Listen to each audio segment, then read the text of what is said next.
यह कहानी है एक ऐसे आदमी की जो जेल के अंदर पूरी जिंदगी के लिए फंस जाता है। अब उसे इस जेल में अपनी बाकी की पूरी जिंदगी बितानी थी, लेकिन जब उसे पता चलता है कि उसकी बेटी की जान कुछ ही दिनों के लिए है तो वो यहाँ से किसी भी कीमत भागने का फैसला करता है। लेकिन उसे क्या पता था कि उसका ये फैसला एक सपने में बदलने वाला है। तो कहानी की शुरुआत में हमें एक आदमी फ्रैंक दिखाया जाता है जो एक बुक पढ़ रहा था। उसके चेहरे से साफ पता चल रहा था कि वो यहाँ खुश नहीं है। दरअसल उसे इस जेल में अपनी पूरी जिंदगी बितानी थी और ऐसा वो हरगिज नहीं चाहता था। वो अपनी आधी जिंदगी यहाँ बिता चुका है और अब वो बाकी की जिंदगी अपनी बेटी के साथ गुजारना चाहता है। इधर हमें कुछ कैदी दिखाई देते हैं जो एक लॉन्ड्री रूम में नाली का ढक्कन खोद रहे थे। वो जैसे तैसे करके उस नाली का ढक्कन तोड़ देते हैं जिससे वहाँ एक बड़ी सी सुरंग बन जाती है। वो सब एक एक करके उस सुरंग से बाहर भाग निकलते हैं। आखिर में ब्रोडी नाम का कैदी वहाँ फ्रैंक के आने का इंतजार करता है, लेकिन काफी देर तक इंतजार करने के बाद भी उसे वहाँ फ्रैंक का नामो निशान तक नहीं मिला। इसलिए वो मजबूरन उसे अकेला छोड़कर उस सुरंग में कूद जाता है। लेकिन जल्दी में ब्रोडी अपनी टोपी वहीं भूल जाता है। लेकिन तभी मौके पर फ्रैंक वहाँ पहुंच जाता है। वो पहुंचते ही ब्रोडी की टोपी उठाकर वहाँ से नीचे कूद जाता है। इसके बाद हमें फ्लैशबैक का सीन दिखाया जाता है जहाँ हम फ्रैंक को देखते हैं जो एक धोबी था। उसका काम इस जेल में मौजूद सब कैदियों के मैले कुचैले कपड़े धोने का था। वो हर रोज की तरह कैदियों के कपड़े धो धो कर थक चुका था। उसे इस जेल में अपनी पूरी जिंदगी बितानी थी, इसलिए अब मजबूरन वो इस काम को कर रहा था। उसे पता था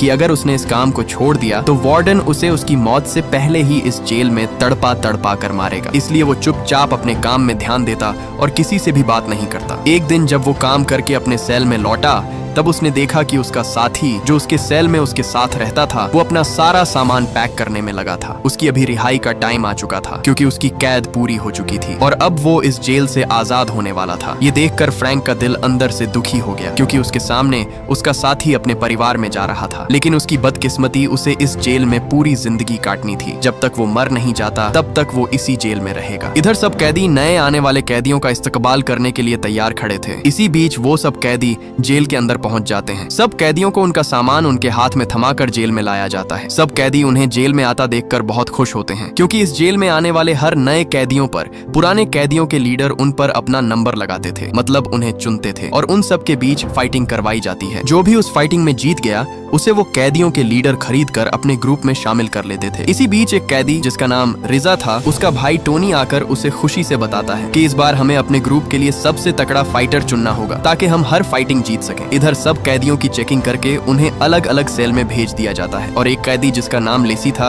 उसे फ्रैंक के सेल में भेजा जाता है। उस सेल के अंदर आते ही लेसी को सिर्फ और सिर्फ बुक पढ़ने की जगह और सोने के लिए 2 चारपाइयां दिखाई देती हैं। इसके बाद रात होने पर सब कैदियों को अपने अपने सेल के अंदर जाने के लिए कहा जाता है। लेकिन उसी रात फ्रैंक के लिए एक गार्ड लेटर लेकर आता है। जब फ्रैंक उस लेटर को खोल कर पढ़ता है तो उसके अंदर लिखा था कि फ्रैंक के कई साल घर न आने पर उसकी बेटी ने अपनी जान लेने की कोशिश की है और अब वो हॉस्पिटल में एडमिट है और उसकी हालत बहुत सीरियस है। यहाँ तक कि डॉक्टर ने भी उसे जवाब दे दिया है कि अगर कुछ दिनों तक उसका दिमाग शांत न हुआ तो उसकी जान जा सकती है। ये सुनकर फ्रैंक के पैरों तले जमीन ही खिसक जाती है क्योंकि उसकी बेटी ही उसका सब कुछ थी और अब उसकी बेटी की जान खतरे में है। इसलिए वह अंदर ही अंदर सोचने लगता है कि चाहे कुछ भी हो जाए वह हर हाल में अपनी बेटी से मिलकर ही रहेगा। फ्रैंक अपने दिल के सुकून के लिए सीधे एक चर्च में आता है, लेकिन वहाँ चर्च बंद था। एक गार्ड आकर उसे बताता है कि अभी टाइम खत्म हो चुका है, अब तुम सुबह ही आना। इसलिए वह वापस जाने लगता है, लेकिन वहाँ वह गार्ड फ्रैंक के चेहरे पर दुख देखकर उस चर्च का दरवाजा खोल देता है। चर्च के एक कोने में फ्रैंक उस लेटर को देखकर फूट फूट कर रोने लगता है क्योंकि जिसकी वजह से वह इस जेल में अपनी कैद काट रहा था उसी की जान अब दांव पर लगी हुई है। अगली सुबह जब फ्रैंक मशीन में कपड़े धो रहा था तब उसकी नजर उस मशीन के एयर वेंट पर पड़ी। वहीं उसे ऊपर एक पानी का पाइप भी दिखाई देता है जिससे पानी टपक रहा था। ये देखकर उसे समझ आ जाती है कि हो ना हो ये पाइप इस जेल से बाहर जाता होगा और यहीं से शुरू होती है असली कहानी। उसी रात फ्रैंक अपने साथ वाले सेल के एक कैदी ब्रोडी को उस एयर वेंट के बारे में बताता है कि अगर तुम मेरा साथ दो तो हम मिलकर इस जेल से भाग सकते हैं। फ्रैंक उससे कहता है कि मैं सिर्फ और सिर्फ अपनी बेटी के लिए यहाँ से भागना चाहता हूँ क्योंकि मेरी जान उसी में है। मैं उसे खोना नहीं चाहता और मुझे यकीन है कि मेरे जाते ही वह ठीक हो जाएगी। लेकिन ब्रोडी उसे साफ साफ मना कर देता है कि मैं तुम्हारा साथ नहीं दूंगा। उसे पता था कि अगर वह यहाँ से भाग भी गए तो आगे आता हुआ नदी का पानी उन्हें डूबा कर मार देगा। दरअसल ब्रोडी को इस जेल का चप्पा चप्पा पता था, लेकिन ब्रोडी उसका साथ देने से मना कर देता है। इसलिए जब फ्रैंक उसे वह लेटर दिखाता है तब वह आगे से उसका साथ देने के लिए तैयार हो जाता है। ब्रोडी उससे कहता है कि तुम्हें यहाँ से भागने के लिए एक कैदी लेनी जो बॉक्सर है उसकी जरूरत होगी। वो इस जेल का सबसे खतरनाक कैदी है, वो अगर चाहे तो हमारी कुछ मदद कर सकता है। है। इसलिए उसी दिन फ्रैंक सीधे लेनी के पास आता है, जो बहुत गुस्से में था। दरअसल उसकी कुछ ही दिन बाद रिहाई होने वाली थी, लेकिन एक कैदी को पीटने पर उसकी सजा और बढ़ा दी जाती है, जिसकी वजह से वह बहुत तपा हुआ था। फ्रैंक उसे यहाँ से भागने का अपना सारा प्लान बता देता है, जिसे सुनकर लेनी उसे हाँ बोल देता है, क्योंकि लेनी के पास भी यह मौका था वार्डन से बदला लेने का। और यहाँ अब ये 3 साथी हो चुके थे, इसलिए वो तीनों अपना अगला प्लान बनाने लगते हैं। वो तीनों बैठकर डोमिनो गेम खेल रहे थे, लेकिन किसी को क्या पता कि वो गेम खेलने के बहाने यहाँ से भागने का प्लान बना रहे हैं। यहाँ फ्रैंक उन्हें बताता है कि अगर हम लॉन्ड्री वाले कमरे से भागेंगे तो सबको पता चल जाएगा और हम पकड़े जाएंगे। और तो और उस जगह से पानी गुजरता है, वह रास्ता भी बहुत छोटा है, हम चाहकर भी वहाँ से नहीं भाग सकते, इसलिए हमें किसी दूसरे रास्ते से लॉन्ड्री रूम तक पहुँचना होगा। फ्रैंक उनसे कहता है कि मैं जब उस दिन चर्च में था तब मुझे वहाँ एक दीवार मिली जो लकड़ से बनी हुई थी, और अब वह पुरानी होने की वजह से कमजोर पड़ चुकी है। हम उस दीवार को तोड़कर आसानी से सीवर तक पहुँच सकते हैं। लेकिन लेनी उससे कहता है कि अगर हम गार्ड के सामने से उस चर्च के अंदर गए तो उसे हम पर शक हो सकता है। लेकिन फ्रैंक भी कोई आम कैदी नहीं था, वह अपनी आधी जिंदगी इस जेल में बिता चुका था। अब वह एक शातिर कैदी बन गया था। उसे यहाँ इस जेल में कब क्या करना है यह सब वह सीख चुका था। और तभी वह एक पाउच लेनी को देता है। लेनी उस पाउच को जैसे ही खोलता है तो उसके अंदर गंदम का आटा था, जिस पर उस चर्च की चाबी का छापा लगा हुआ था, जो उस दिन फ्रैंक ने चालाकी से आटा लेकर उस चाबी को आटे पर छाप लिया था, जिसे देखकर लेनी के होश ही उड़ जाते हैं, क्योंकि वो दोनों खुद को बड़ा चालाक समझ रहे थे। लेकिन फ्रैंक उनसे भी 2 कदम आगे निकला। फ्रैंक उनसे कहता है कि हम उस मशीन के एयर वेंट को काटेंगे कैसे, क्योंकि वो तो लोहे का बना हुआ है, उसको हम चाहकर भी हाथ से नहीं खोल सकते। तब आगे से लेनी कहता है कि समझो हमारा काम हो गया, क्योंकि मेरे पास कुछ लोहे के टुकड़े पड़े हुए हैं, लेकिन हमें इस जेल में कटर तो नहीं मिलेगा, इसीलिए हमारे पास सिर्फ एक ही चीज है जिससे उस एयर वेंट को काटा जा सकता है, और वो चीज हीरा है। हमें सिर्फ एक हीरे की जरूरत होगी ताकि हम उस हीरे को इस्तेमाल करके उस मशीन के एयर वेंट को काट सकें, क्योंकि हीरा बहुत मजबूत होता है। उसकी मदद से हम किसी तरह उस एयर वेंट को काट लेंगे। ये सुनकर फ्रैंक उससे कहता है कि इस जेल में हीरा तो मिलना नामुमकिन है, लेकिन आगे से लेनी उसे बताता है कि इसका भी मेरे पास हल है। इस जेल में मेरे लेवल का एक और फाइटर है जिसके दांत पर एक हीरा लगा हुआ है। दरअसल ये फाइटर लेनी की तरह दूसरे सेल का लीडर था, क्योंकि यहाँ का वार्डन सब नए आने वाले कैदियों पर नंबर लगवाकर उन्हें बड़े फाइटर से फाइट करवाता है। जो भी जीत जाता है वही उस सेल का लीडर बन जाता है। इसलिए लेनी उससे कहता है कि हमें हीरा लेने के लिए उस फाइटर से फाइट करनी होगी, और मैं मौके पर उसके दांत पर वार करके वो हीरा अपने पास छुपा लूंगा। उसी रात लेनी सब लाइटें बंद होने के इंतजार में था। जैसे ही पूरी जेल की लाइटें बंद होती हैं, लेनी जल्दी से अपने सेल का एक लोहा तोड़ता है और दूसरा लोहा एक फ्रेम से। लेनी ने उन दोनों लोहे को आपस में जोड़कर एक रॉड तैयार कर लिया, जिससे वह अब उस एयर वेंट को काटने वाला था। लेकिन अभी भी उसे उसी हीरे की जरूरत थी जिससे वह उस एयर वेंट को काट सके। दूसरी तरफ फ्रैंक सीधा उस फाइटर, जिसका नाम टोटन था, के सेल में जाकर उसे लेनी से फाइट के लिए चैलेंज कर देता है। अब तीनों साथी अपना प्लान बनाकर तैयार हो चुके थे। ब्रोडी उन्हें उन डोमिनो टाइल्स से एक मैप बनाकर वह रास्ता समझा देता है जिस रास्ते से वो भागने वाले थे। उनका रास्ता मशीन के एयर वेंट से निकलकर सीधे सीवर तक जाता था। उसके थोड़े ही आगे एक नदी आने वाली थी। नदी पार करने के बाद उनकी आखिरी मंजिल ट्रेन की पटरियां थीं, जो उन्हें इस जेल से आजाद करने वाली थीं। ब्रोडी उन्हें आखिरी बात बताता है कि सुबह 5 बजने से पहले अगर हमने उस ट्रेन की पटरियों को पार न किया तो हम सब जान से मारे जाएंगे, क्योंकि उन पटरियों पर 5 होने के तुरंत बाद पूरे 630 वॉट का करंट छोड़ दिया जाता है, जहां से बचना नामुमकिन है। लेकिन उनके पास कोई और रास्ता भी नहीं था, इसलिए वो वहीं से भागने का फैसला करते हैं। वो तीनों अपना भागने का रास्ता समझकर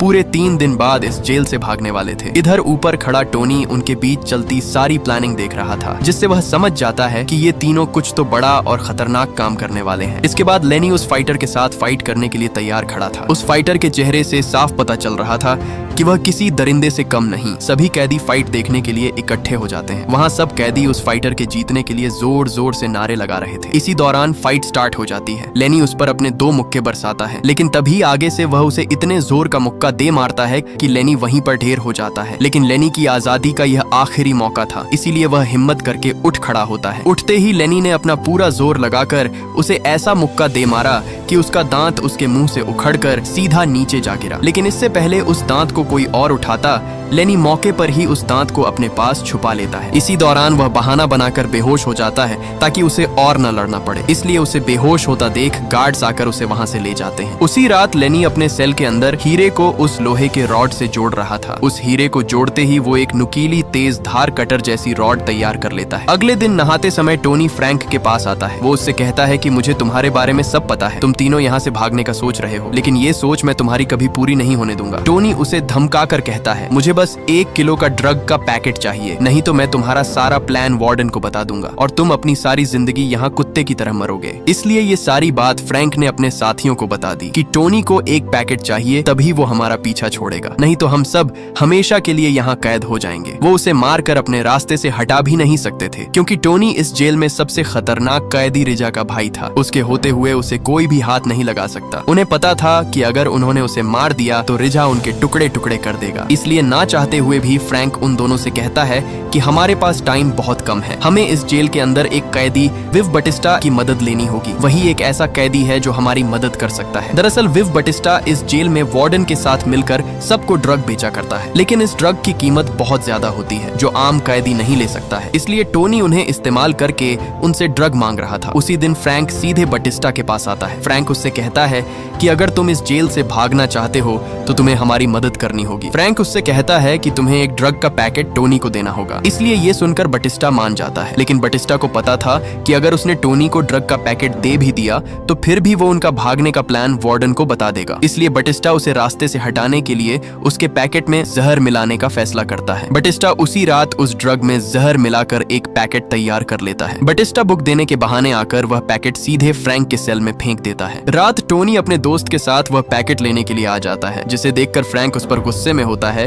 कि मैंने तुम्हें अकेला आने के लिए कहा था, क्योंकि अगर यह बात बाहर तक फैल गई तो उनका सारा प्लान फेल हो जाएगा और वे सारी जिंदगी यहाँ कैदी बनकर रह जाएंगे। लेकिन टोनी आगे से कहता है कि मैंने जो कहा है वो करो, मेरा पैकेट मुझे दो, नहीं तो तुम्हारा सारा पोल खोल दूंगा। इसलिए फ्रैंक उसके हाथ में वो ड्रग का पैकेट दे देता है। लेकिन इससे पहले टोनी वहां से जाता, वो फ्रैंक के साथ ही लेसी को तंग करने लगता है, क्योंकि टोनी की नजर पहले दिन से ही लेसी पर थी। लेकिन लेसी भी कच्चा खिलाड़ी नहीं था। आगे से वो कुर्सी उठाकर उसके सर पर लगातार दे मारता जाता, जिसे देखकर टोनी का साथी वो पैकेट लेकर वहां से भाग निकलता है। लेसी अब टोनी को छोड़ने वाला नहीं था। वो एक सरांदा उसके मुंह पर दबाकर उसे मारने की कोशिश करता है, लेकिन मौके पर फ्रैंक उसे रोक देता है। उस पिटाई की वजह से टोनी की हालत बुरी हो जाती है। लेसी ने उसकी इतनी पिटाई की कि वो ठीक तरह से चल भी नहीं पा रहा था। वो रेंगता रेंगता जैसे ही सीढ़ियों के पास आता है, वो एकदम सीढ़ियों से नीचे जा गिरता है और गिरते ही टोनी की वहीं पर मौत हो जाती है। उसकी मौत की खबर एक कैदी सीधा उसके भाई रेजा को जा देता है। उसकी मौत की खबर सुनते ही रेजा सीधा टोनी के सेल में आता है। जैसे ही वो टोनी के साथी को उठाता है, वहाँ वो मर चुका था। दरअसल उसने लालच में आकर वो सारा ड्रग ले लिया था जिसमें जहर था, और उस जहर की वजह से उसकी भी मौत हो जाती है। इधर टोनी के मरते ही पूरी जेल में अलार्म बजने लगता है। इसलिए फ्रैंक अपने सेल से टोनी का फैला हुआ सारा खून साफ कर देता है, क्योंकि उसे पता था कि रेजा उससे पूछताछ करने जरूर आएगा। दूसरी तरफ गार्ड ने लेसी को एक अंधेरी काल कोठरी में डाल दिया। जैसे ही रेजा को पता चलता है कि उसके भाई की मौत के पीछे फ्रैंक का भी हाथ है, तो वह सीधे उसके सेल में आता है। रेजा उससे कहता है कि मैं तुम्हारी जान बख्श दूंगा अगर तुम मुझे सच बता देते हो। पहले तो फ्रैंक उसे झूठ बोल देता है, लेकिन उसे पता था कि रेजा उसकी जान ऐसे नहीं छोड़ेगा। तब वो उसे सच बता देता है कि मेरा कोई कसूर नहीं है, तुम्हारा भाई टोनी खुद लेसी को तंग कर रहा था, इसलिए लेसी ने उसे आगे से पीट डाला। ये सुनकर रेजा के अंदर लेसी के लिए बदले की आग भड़कने लगती है। रेजा उससे कहता है कि जैसे ही लेसी काल कोठरी से बाहर आएगा, तुम उसको मेरे सेल में लेकर आओगे। दरअसल अब रेजा लेसी को अपने सेल के अंदर ही मारकर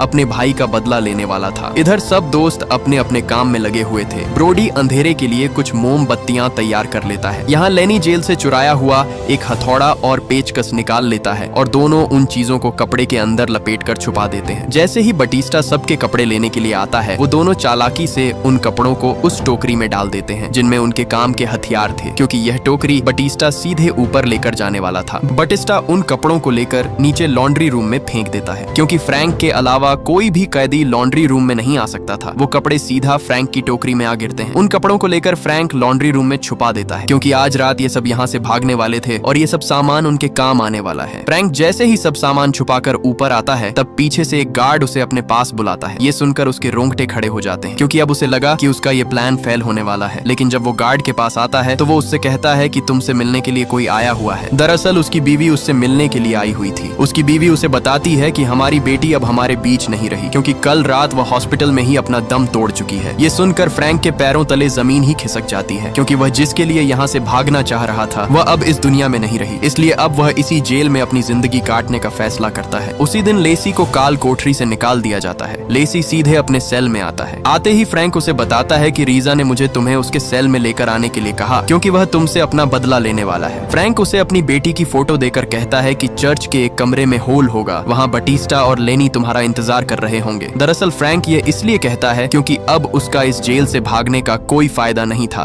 क्योंकि उसकी बेटी पहले ही इस दुनिया से जा चुकी है और अब वह खुद यहाँ से भागने की बजाय लेसी को भाग भागने के लिए कहता है, क्योंकि उसे पता था कि रीजा लेसी को जान से मार डालेगा, इसलिए वह उसकी जगह खुद की जान कुर्बान करने के लिए तैयार था। उधर रात जैसे ही वो गार्ड चर्च बंद करके वहाँ से जाता है, तब लेनी भी वहाँ अपने साथियों को बुलाने के लिए आ रहा होता है, जो दोनों बहाने बहाने वहाँ झाड़ू देने में लगे हुए थे। जैसे ही वो गार्ड वहाँ से ऊपर जाता है, तब पीछे से लेनी अपने सर में छुपाई हुई चाबी बाहर निकाल लेता है। वो जल्दी से उस चर्च का दरवाजा खोलकर अंदर घुस जाते हैं। वो तीनों सीधे उसी कमरे में जाते हैं जो फ्रैंक ने उन्हें बताया था। वो तुरंत उसी लकड़ को तोड़ने में लग जाते हैं, जो पुरानी होने की वजह से कमजोर पड़ चुकी थी। वो जैसे तैसे करके उस लकड़ वाली दीवार को तोड़कर उस सीवर तक पहुंच जाते हैं। इसके बाद हमें वही सीन दिखाया जाता है जहां उस रात सब कैदी भाग रहे थे। लेनी उस एयर वेंट के अंदर आते ही अपनी रॉड से उस एयर वेंट को काटने लगता है। जैसे तैसे करके वो उस एयर वेंट को बीच से काट देता है। एयर वेंट के कटते ही वो सब एक एक करके उस एयर वेंट की नाली को पार करके आगे बढ़ते हैं। आगे बढ़ते हुए उनके सामने एक कुआं था, जिसे पार करके ये लोग आगे जा सकते थे। इससे पहले वो वहां से जाते तभी बारिश शुरू हो जाती है, लेकिन किसी तरह करके वो सब उस कुएं के अंदर उतर जाते हैं। उतरते ही उन्हें सामने एक दरवाजा दिखाई देता है जो बहुत मजबूती से बंद था। वो सब जैसे तैसे करके अपना पूरा जोर लगाकर उसे खोल देते हैं। उस दरवाजे के खुलते ही वो सब एक सुरंग के अंदर आ जाते हैं। इसी दौरान ब्रोडी वही मोमबत्तियां जलाकर उन्हें देता है जो उस दिन उसने अपने सेल के अंदर छुपकर बनाई थी। वो उन मोमबत्तियों को जलाकर सीधे ट्रेन की पटरी की तरफ भागते हैं। वो सब खुशी से भागते भागते आगे एक दीवार से टकरा जाते हैं जो पूरी तरह बंद थी, जिसे देखकर लेनी अपनी हिम्मत हार जाता है, क्योंकि उनका यह प्लान फेल हो चुका है। इसलिए लेनी लेसी पर गुस्से होता है, क्योंकि यहाँ से भागने के प्लान में वो शामिल नहीं था। लेनी आगे से उसे एक मुक्का दे मारता है। जैसे ही वह मुक्का मारता है, तभी दीवार से एक पत्थर नीचे आ गिरता है, जिसे देख उन्हें समझ आ जाती है कि ये दीवार मजबूत नहीं है, क्योंकि यहाँ पानी होने की वजह से वो दीवार कमजोर पड़ चुकी थी। इसीलिए वो सब उस दीवार को खोदने लगते हैं। खोदते खोदते वो दीवार एक सुरंग की तरह बन जाती है, लेकिन फिर भी आगे से वो बंद थी। इसीलिए ब्रोडी उसके अंदर घुसकर उसे खोदना शुरू कर देता है, लेकिन तभी ऊपर से वो दीवार गिर जाती है और ब्रोडी उन पत्थरों के बीच फंस जाता है। इसलिए जल्दी से फ्रैंक उसके अंदर जाकर किसी तरह करके उसके ऊपर से सब पत्थर हटाकर उसे बाहर निकाल लेता है, लेकिन ब्रोडी पूरी तरह बेहोश हो चुका था। वो उसे उठाकर वहां से आगे की तरफ बढ़ते हैं। कुछ ही आगे आने पर उन्हें सामने एक बड़ा गेट मिलता है जो मजबूती से बंद हुआ पड़ा था, जिसे वो चाबियों के बगैर नहीं खोल सकते थे। इसी दौरान फ्रैंक को साइड पर एक दरवाजा मिलता है जो खुशकिस्मती से खुला हुआ था। वो जैसे ही उस दरवाजे से बाहर आते हैं, वहां उनके सामने ट्रेन की पटरी थी, लेकिन चलते चलते उन्हें एहसास हुआ कि ब्रोडी की सांस नहीं चल रही। जब उन्होंने उसे देखा, तब ब्रोडी वहां अपना दम तोड़ चुका था। इसलिए ना चाहते हुए भी वो उसे वहां अकेला छोड़कर चले जाते हैं। अब उनके पास सिर्फ एक ही घंटा बाकी बचा था, क्योंकि 5 बजते ही उस ट्रेन की पटरी पर करंट छोड़ दिया जाना था। इसलिए वो तेजी से भागते हैं और भागते भागते वो आगे उसी नदी में जा गिरते हैं जिसके बारे में ब्रोडी ने फ्रैंक को बताया था। अब इससे पहले वो उस नदी में डूब कर मारे जाते, वो किसी तरह करके अपनी जान बचाकर उस नदी से बाहर एक किनारे पर आ जाते हैं। जैसे ही वो किनारे के दूसरी तरफ आते हैं, वहाँ उनके सामने वो ट्रेन की पटरी थी। इसलिए वो बिना वक्त बर्बाद किए आगे की तरफ बढ़ते हैं। वो सब आगे बढ़ ही रहे थे, तभी पीछे से बटिस्टा का पैर एक पटरी के बीच फंस जाता है। वो सब जल्दी से उसे बाहर निकालने की कोशिश करते हैं, लेकिन बदकिस्मती से उसी टाइम पर वहाँ ट्रेन उनकी तरफ तेजी से बढ़ रही थी। लेनी उसे बाहर निकालने के लिए अपनी जान लगा देता है। ट्रेन उनके बहुत करीब आ चुकी थी, इसलिए मौके पर ही लेसी और फ्रैंक वहाँ से पीछे हट जाते हैं और तभी वह ट्रेन लेनी और बटिस्टा दोनों को वहाँ कुचलती हुई आगे निकल जाती है। अब सिर्फ वो दोनों ही बचे थे। उन्हें सामने एक रोशनी दिखाई देती है, जिसे देखकर वो जल्दी से भागते हुए आगे आते हैं। आगे आते ही उनके सामने ट्रेन स्टेशन था, जिसे देखकर उन दोनों की खुशी का कोई ठिकाना नहीं था, क्योंकि वो दोनों आखिरकार उस जेल से भाग ही निकले। फ्रैंक और लेसी दोनों ने जल्दी से अपने अपने कपड़े बदल लिए और लेसी उसे अलविदा करते हुए अपनी फैमिली की तरफ भाग निकलता है। फ्रैंक जैसे ही उन सीढ़ियों के सामने आता है, उसका दिल खुशी से झूम उठता है, क्योंकि अब वह यहाँ से सीधे अपने घर की तरफ जाने वाला था। वह खुशी से उन सीढ़ियों को पार करके ऊपर आ ही रहा था, तभी पीछे से उसे झटका लगता है और हमें फ्रैंक दिखाया जाता है, जो जेल के अंदर रीजा के सेल में था। दरअसल फ्रैंक ने लेसी को अपनी बेटी की तस्वीर देकर उसे यहाँ से भगा दिया और वो लेसी की जगह खुद रीजा के सेल में आ गया और उसने उसका ध्यान भटकाने के लिए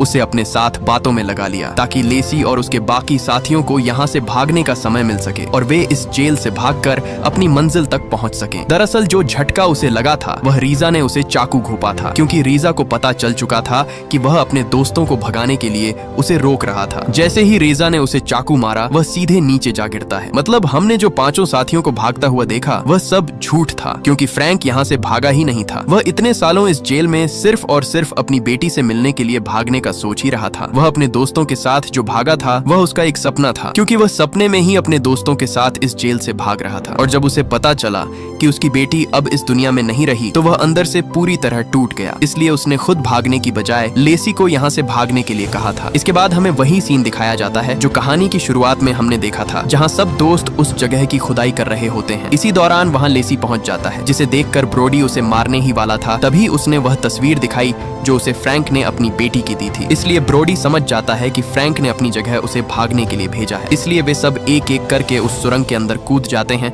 और जल्दी में ब्रोडी की टोपी वहीं रह जाती है। लेकिन तभी पीछे से फ्रैंक भी आकर ब्रोडी की गिरी हुई टोपी उठाकर नीचे कूद जाता है। यहाँ हमें पता चलता है कि जो टोपी फ्रैंक ने उठाई थी वह दरअसल ब्रोडी ने खुद पहले ही उठा ली थी। मतलब ये सब उसके दिमाग में चल रहा सपना था, क्योंकि उसके बाकी चारों साथी पहले ही भाग चुके थे। इसके बाद हम फ्रैंक को देखते हैं जो अपनी जिंदगी की आखिरी सांसें ले रहा था। वह अभी भी अपने दिमाग में अपनी बेटी की झलक देख रहा था। उसकी बेटी उसे एक नदी के किनारे खड़ी दिखाई देती है। जैसे ही वह अपने पिता को देखती है तो वह भागकर सीधा उसके गले लग जाती है। कहानी के आखिर में हमें दिखाया जाता है कि जहाँ जेल में उसे गार्ड उठाने की कोशिश कर रहे थे, वह अपने सपने में अपनी बेटी को देखते ही वहीं पर दम तोड़ देता है। उसके बाकी चारों साथी यहाँ से भाग निकलते हैं, लेकिन फ्रैंक बेचारे का इस जेल से भागने का सपना सिर्फ सपना ही रह जाता है और सपने के साथ साथ वह अपनी जिंदगी से भी हाथ धो बैठता है और ये मूवी यहीं पर एंड हो जाती है। अगर ये वीडियो आपको अच्छी लगी तो इस वीडियो को लाइक और हमारे चैनल को सब्सक्राइब कीजिएगा।